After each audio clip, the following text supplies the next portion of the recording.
All right, Shalom. First and foremost, I'd like to give our praise, honor, and glory unto Yahweh, Bahashem, Yahweh Shai, Bahashem, Rakah Kodash. Double honor to the apostle of this great millstone who tells us the truth and who rule well. A mighty Shalom to the brothers teaching week in and week out on the four corners of the earth, prophesying the downfall. Esau eating as well, as the hopeful Israelites in the four corners of the earth. To you I say Shalom. With this lesson, it's going to be a quick scripture of the day. James 2 and 4. Salakia 2 and 5. Going into us being poor in this world, but rich, in the spirit, That was gonna be the title of this lesson. You are rich, Jake, because in this world, we seem to be lowly, in the eyes of the world, but in the end, in our end, as the hopeful elect, we're going to be rich, through our inheritance, and what's our inheritance, the kingdom of heaven, and being joint heirs with Yahweh Bashem Yahweh Shai, So let's get this started. This is James 2, starting at 5. It says, "Hearken, my beloved brethren, have not God chosen the poor of this world, rich in faith, and heirs of the kingdom, which have he promised to them that love him?" So the Lord, he wants us to hearken to this, because you could be caught up in this world thinking about too much money or thinking about the cares of this world, but the scriptures literally say, lay your treasures, in heaven, put your cares, of this world, in the hands of Yahweh Bashem Yahweh Shai, and don't think too much of what you make and stuff in this life, because it's only temporary, just living paycheck to paycheck, it's temporary.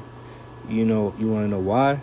Because this is not the end all be all. In the kingdom of heaven, we're not gonna want for anything.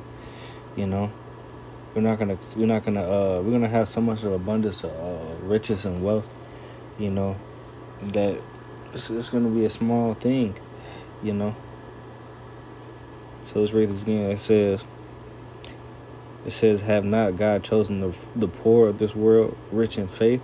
So the poor of this world, the hopeful elect, the 1/3, we're rich in faith, because we can see the things that the world cannot see. We could see beyond the physical. We could see in the future or what's to come. We have hope in that, and we believe in that.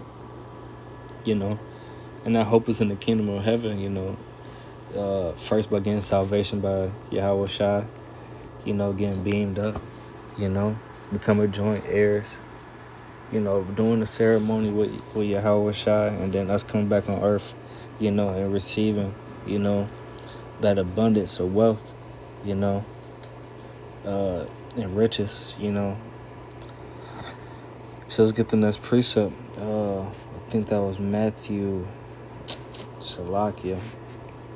I had it in a cross-reference. Matter of fact, I had it in a cross-reference. It was Matthew, where was it?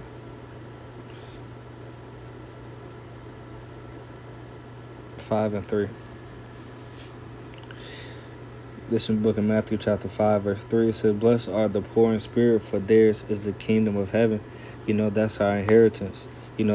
That's what we're going to be receiving, through us keeping his word, keeping his faith, which I can get in the book of Revelations,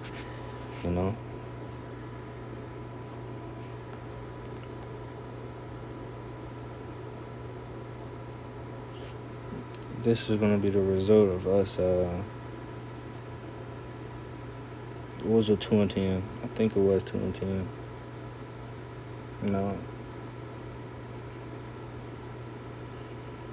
But this is the point, though, 3 and 10.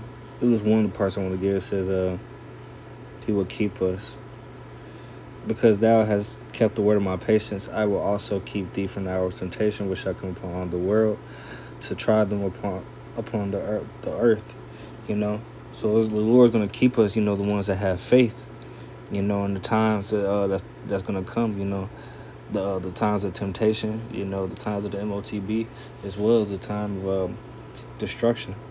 You know, just get that Matthew 5:3 again. It says, "Blessed are the poor in spirit." Let's get this word "poor" real quick and see what it says.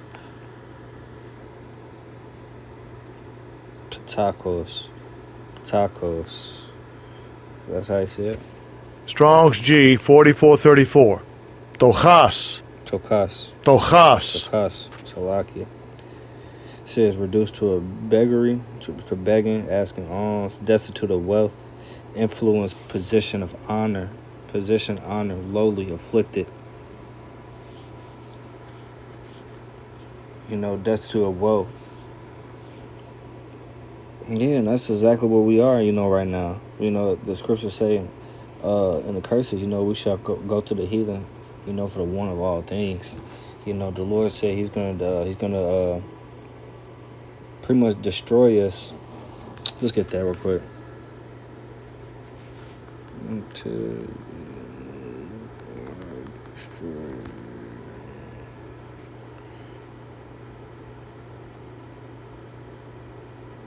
Yeah, the Deuteronomy 28:48. Deuteronomy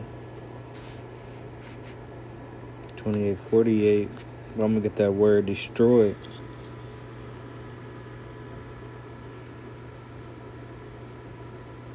You know, cause we're destitute of wealth. You know, our honor. You know, our inheritance. You know, so let's get this word, because this is exactly what the Lord, you know, had done to us, you know, for not following, you know, the law, statutes, and commandments, and upholding the curses. Upholding the laws, you know, so we wouldn't go through the curses.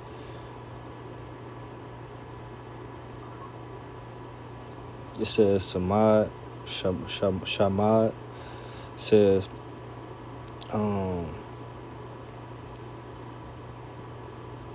says to pluck down utterly, bring to naught, overthrow.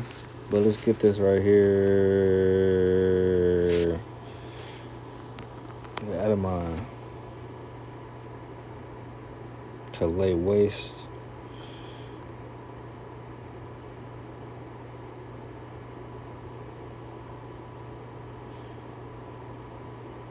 It says to break up, to ruin, to spoil, to kill off, annihilate. You know, so that's exactly why we're not rich in this world. You know, because we lost our positions. You know, Esau Edom his stand right now is to be the one with honor. You know, the one in the highest position right now on earth. You know, because he's the God of this earth right now. You know, but us, you know, the Israelites, you know, we're gonna be in a poor position. You know, it's a balance. You know. One of us has to be in rulership, and one of us has to be, not necessarily in rulership, but one has to be above one of the other. You know, it's a balance. You know. Let's get this last one. We could call it. It was book of 2 Thessalonians 1:5. It says, so that we ourselves glory in you in the churches of the Most High for your patience and faith and all your persecutions and tribulations that you endure. You know, so these are the things that we go through on a daily. You know, we have to endure patience. You know, we have to have faith in all the things that we go through. You know, because all this is just all of a thing to make you be better and to grow, you know, and to pretty much give you character, you know. The Lord is putting you through the mud, you know, to give you character, you know, to give you different abilities once you get past it, you know. Verse 5, it says, this is the point, it says, which is manifest token, which is a manifest token of the righteous judgment of the Most High, that ye may be counted worthy of the kingdom of the Most High, for which you also suffer. So we go through all these things, to get to the kingdom. We suffer all these things. We're in this lower state, to get to the kingdom. It says a manifest token of the righteous judgment of the Most High. It explains it better in NLT. It says, and the Most High will use this persecution to show his justice and to make you worthy of his kingdom, for which you are suffering. So we go through these things, we go through these sufferings, to get to that ultimate point, and that which is the kingdom of heaven, and attaining salvation, from this wicked kingdom. Baba Kusha, Lil Willem, Abaratazah. I hope this lesson was edifying. I'd like to give all praise, honor, and glory unto Yahweh, Ba'ashem Yahushai, Ba'ashem Wakakwadash. Double honor to the apostle of his great millstone, who tells the truth and who will. And a mighty shalom to the hopeful elect out there, whoever may be listening. To you I say shalom. On with the next video. Kwam Yasharallah from the Bible Bar soon.